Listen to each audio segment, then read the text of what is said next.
about coming to America, and this is based on my own personal experience, my own life journey of immigrating to the US when I was in my, well, even pre-teens. So I would have been around 11 or 12, if I can recall correctly. And so the reason that I'm sharing this, the title that I could think about in my mind was about labeling and how it can either make you or break you.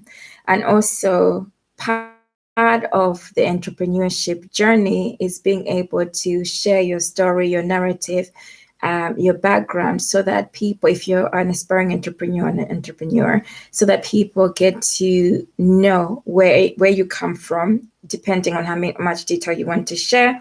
But it's about getting to know you as an individual rather than just as what you're trying to sell or offer. So I thought it was also important as part of like my own narrative and recollecting how far I've come, just to share this aspect of me as well. So my background is, and today, funnily enough, I went shopping, and somebody approached me. They own a restaurant in the local area, an Afro-Caribbean restaurant, and they asked me, where am I originally from?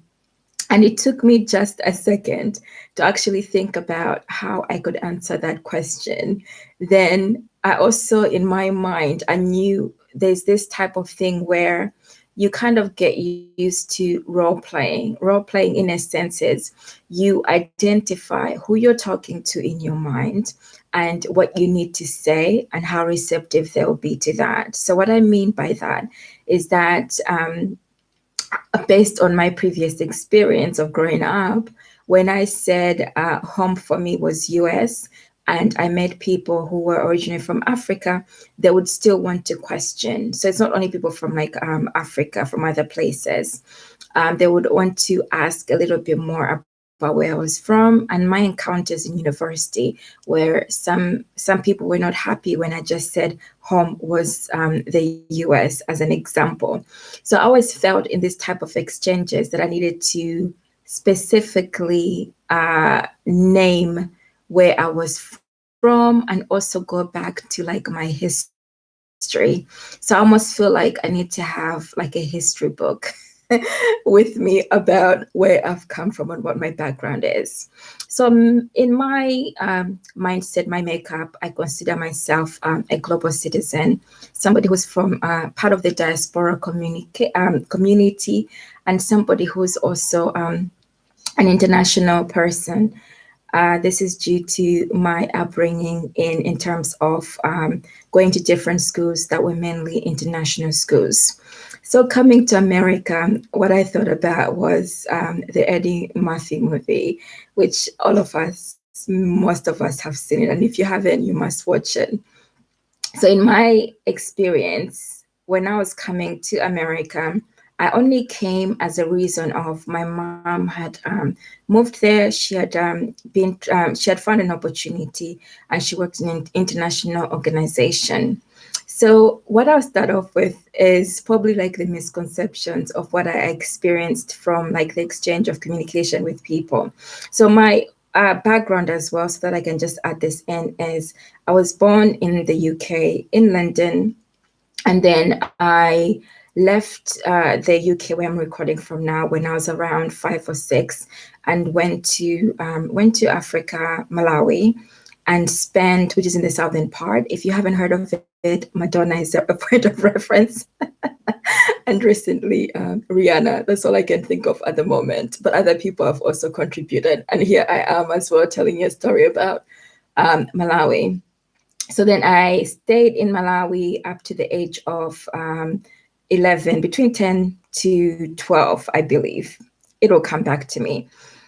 And the first encounter, what I was, from as far back as I can remember, I was treated as the other. So I was different. And in Malawi, my experience was my parents tried to put me in a public school. So public school in America, you understand what that is. in the UK or some European countries, public school is a private school, so it's the other way around. Okay, so I went to a public school, which is just a general school, your local community school, and that didn't go down very well because I was the other. I spoke English at the time, and so the kids saw me as, they called me Nzungu basically. So Nzungu in Malawian language, one of the Malawian languages is Chichewa. Zungu just means white person because I spoke the Queen's English at the time. Okay, so all I recall from that background was crying every single day and not being happy in school and being teased a lot by the other students. Okay, so this was part of like my lessons learned, and I was an outsider. Then my parents, up to the point that I left to go to the US, put me in a private school. So did my siblings. I went to private schools. So this is, rather than public, it's you pay for your kids to go to private schools. So there I felt just like I was me. I was just a human being, and there were people from students from other countries. But at the time when I was growing up in Malawi, the majority of people were, the population were Malawians, so Black people, if we must name colors, mixed people who are called coloreds, and other people might relate to this in some African countries, and then white people and Indian people. So some of them would class themselves as Malawians as well. In the private schools, I just felt like a kid. And when I went back home, I would just play around with kids in my local area. So the misconceptions when I first went to the US was this notion that all Africans, I'll put it in quotation marks, all Africans are poor, okay, or all Africans are miserable. And that's the reason why they leave. And I was also asked questions about how did I manage to get to the US? Where did I get my clothes from? And the stories could go on and on. And when I went back to Malawi, I came back with pictures when I had visited the zoo, not even the reserve park, and I had taken pictures of lions. And kids would ask me, was that, they were just amazed. And one of them said, "Oh, was that in your backyard?" Okay, in my garden, you have lions and animals, wildlife walking in your garden. So sometimes I played along because I couldn't believe some of the things that were being said to me. So my experience of getting to America is I felt like the other, but it was the other in a different way. So in Malawi, I felt like this foreign object, but in the US, I felt like I was a foreign object and also the other. So foreign object and stranger. The other is just people didn't know where to place me. So first of all, it was my name. Okay, I sounded different, Chiko Matenda, and it's Chikondi Matenda. So that's a completely different name to like most students at the time. And also my accent. And some students were amazed that I spoke English perfectly. So for those who don't know, and I think most people are aware nowadays because we are so globally connected nowadays, most African countries, one of the two main languages is English, and Malawi was colonized by the UK, hence English. And that's why people speak English there as one of the main languages. So there was a time in my experience of living in Malawi where my parents encouraged me I started speaking the local language or the national language, which is Chichewa, and I started to forget English. And then they encouraged us to start learning English again because of the private school that we went to. So we were paid. We were paid when we got home to like speak. We were given like these piggy banks to speak English most of the time. And I understand why it was important to do that. It just made my journey of being in the US a little bit much better. Okay, so these are adjustment periods for me. And the other misconception was about poverty. So what people saw in the US on TV was very limited. So the perception that people had, which I was mentioning before, I was alluding to, was that everyone is basically poor and they're desperate to come to the US. So in my case, this was not the situation. My mom, that's her story to tell, but she ended up like in the US. And she had a job, as I mentioned before, for an international organization. And I wanted to be with my mom. So, in terms of my lifestyle, people were also amazed. The students that I was in school with were amazed that in Malawi, I want to speak for the whole of the population in Africa. But in Malawi, it was common to have a gatekeeper, so that's like a security guard, to have a gardener, to have a cleaner, and to have a nanny. So that was common for as part of my upbringing, and also as part of. I think then I didn't look at it as anything, and maybe that's one of the things I took for granted because it's very expensive when you come to places like the UK and the US to have all those facilities. So it was a catch-two thing. People were actually surprised that we had all of this, and to me it didn't really symbolize anything. So that started to question about the type of like lifestyle I had lived.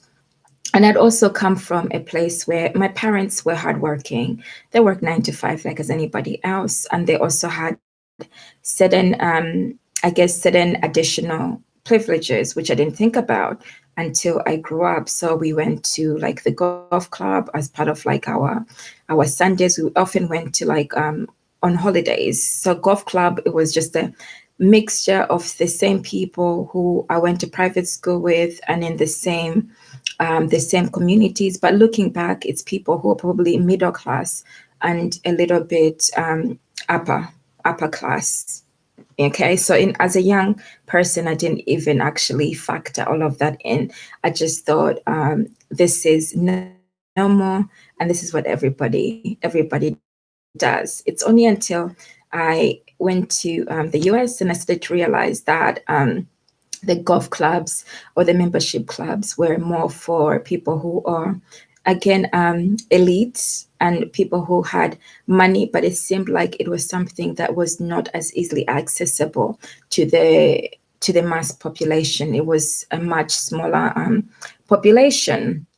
Okay, so that was my experience. So the misconception as well was that you probably live like in the village, which was not, not for everybody, and there's nothing wrong with that. Okay, I had lived in a house which was bigger than the one that I moved in and lived with like my mom. So that was also like a different experience.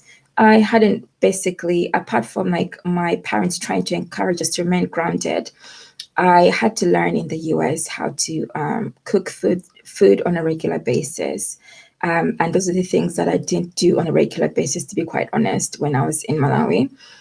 I also had to learn how to I supported my mom to look after my siblings. While in Malawi, we would have had either extended family or a nanny to assist with those duties. So I started from a very young age being responsible of the additional chores which I wouldn't have done like in Malawi, aside from like my dad trying to encourage us to be like mindful not to take what we had for like granted. So that grounding I really appreciated. So in the US, I tried junior high for 1 semester. And my experience in that is that some people were very receptive, some students were receptive, other students were not as receptive. I was judged by some of the Black African American girls for my hair. That's an experience that I remember. I had long afro hair, and at that time it was not popular. Who knows why? But now it's just seen as something that's normal. So I was asked, why is my hair in that state, why don't I just perm it or straighten it or press it or one or the other? It didn't really bother me that much, but it also made me aware of like my difference. So my hair, my name, the way I spoke, it was English. I didn't use any like slang words. So that also separated me from other people. So initially, the Black American girls, I don't know why, but we didn't warm up to each other. Well, I just embraced everybody. Everybody was just one to me, but for some reason they didn't warm up to me.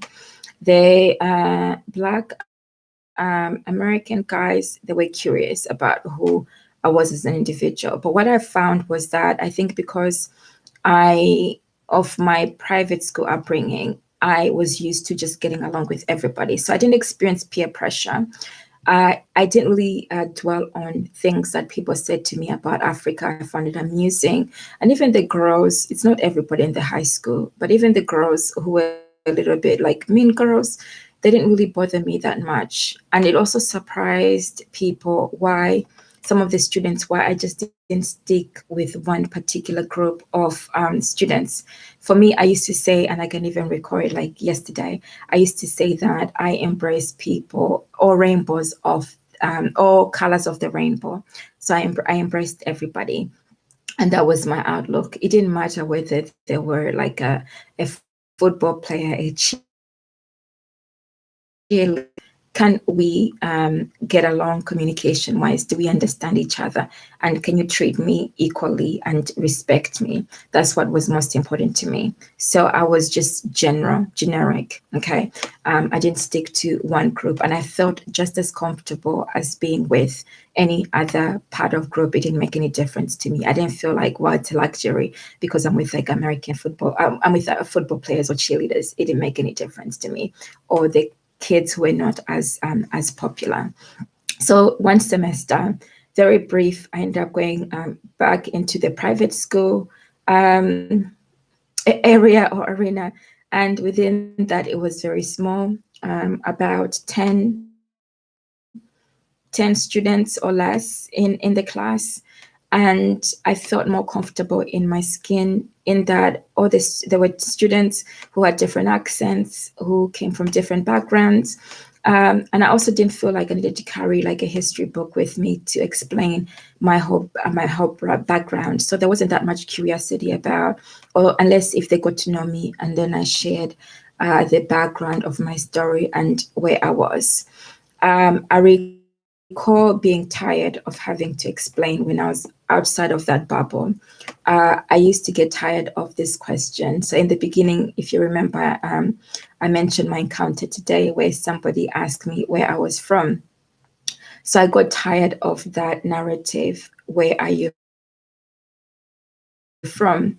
And I knew that regardless of where I went, I'd always be different. Okay, so it's not only where are you from, it's about where are you originally from. Even if your accent changes over time, it's still that curiosity that dawns on people. So that got me a little bit annoyed at times. But as I grew, it evolved and I take it in my stride. Like I mentioned, it depends on who I meet. I decide how to answer that question. Okay. So in America, I think I started to recognize more what color meant and what skin meant more than in Malawi. Okay, in Malawi, I just felt that yes, we're different in some senses, but there wasn't that much of like a huge divide in terms of like racial tension. So I also got to understand deeply because I met some students who had this history where it was very emotive, it was very emotional for them, and at times they felt hard done by in society. So that was because of their color. So I became very aware of that more than I'd ever before. In other places where I'd been, in other countries where I'd been, and even in Europe, which I'll talk about other times, I didn't really dwell on skin as being the first thing that would come to mind. Um, So that was my experience. And I'm just thinking of like other things that the sense of being in isolation, I felt that. I didn't feel like a community sense. In Malawi, I felt more connected in a community sense. You didn't feel alone when you're going through life challenges. In America, it felt like a solo system, or a silo system, unless if you grew up in the neighborhood and were there for like years and never left, then you became to know who was part of your area. But I think the majority tended to keep to themselves. So my upbringing, I was very close to like my grandma. Went to the countryside, which is also known as villages in African countries or elsewhere, and that was the best grounding experience I ever had. And I learned so much from her in terms of my outlook and also respecting other people as well. And I would say she did well off because of the many children that she had, and because of also her upbringing. My granddad was a doctor, and so that put us like in a different, I guess, start off point, where my mom and the girls had an opportunity for education, which I think was kind of like rare in those times. And all my uncles also went to, yeah, they studied. So everybody studied. And my family had this outward looking outlook that in terms of wherever you went, you could achieve the goals that you wanted to. That wouldn't stop you regardless of what your background was. And also learned how to appreciate the other people and what sense of community meant. It's not the same as it used to be because most people now have moved into the cities, younger people especially, to find work. But in cases where there was something that happened, let's say if there was a wedding, a funeral, you felt like people just came to your home without any question asked. They bought you food. So in the US, that was an adjustment that either people left you alone because they felt like they were intruding, even if you knew them for a long time, and they gave you the space. Well, culturally, for me, it was no question. Somebody would just show up just to be there, even if they didn't ask any questions. So community was important, and I also saw it like in my grandma when she came. She felt a little bit lost. She came to visit us. She felt a little bit lost because there wasn't this connection to. Although we knew people, it wasn't like, oh yeah, we are part of like the togetherness where you either like cook often together. There wasn't any of that. So she struggled a bit. And I don't think the lifestyle in the US would have suited her. So that was generally my upbringing. I went to private school, then decided to go to back to public high school, if I can say correct. Public high school. It was, I think, 11th grade. Yeah, going 11th grade into 12, because private school was great, but I felt something was about being more local because the people I went to private school were in the suburban area and a little bit further from where I was. So even though I knew some of the kids, I didn't feel that connected to like the community. So that was an interesting experience. Again, I was the other. I spoke differently. My name, and that was also like an adjustment, but I have like no regrets to that because I think it gave me two dynamics. I got to understand a little bit more of the American culture,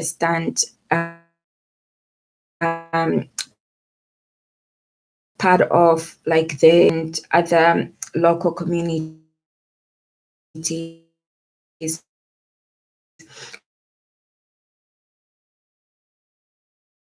was learning more. Jewish people who a particular but I think one of the things that I saw that was not an opportunity was that some people were too enclosed in America and they didn't have this outlook of what else was going on in the world. I left when I was 17 or 18 to come to Europe to study and never looked back, although I tend to come back to the US because my family still live there. But as I was like leaving, some of my friends, some of them had never left the state where they grew up in. Some of them even were questioning. They're like, why would you want to go to? I went to Switzerland. Why would you even want to escape? For me, the sense of adventure had always been there. I enjoy the cultural aspects, seeing different like states, going to like art galleries, museum, and the accessibility of that. And also, I feel like more confident now. I think what used to bother me more was the transition when I used to come from like Europe going into the US. The transition of the difference in color, you notice it more. The difference in trying to I think integrate seemed more of separatist. And so this is not everywhere in the States, but the areas that I grew up in suburbia, it was a bit better. So I grew up like in Virginia and Maryland, but when I went to DC, it felt a little bit, Washington DC, it felt more separatist in that people kept to themselves according to their racial background or according to I guess a class system as well. But I think what has helped me overall, and the lessons learned is that if you have kids and your parents, is to encourage them to accept otherness, not to look at it as something that's scary, to be curious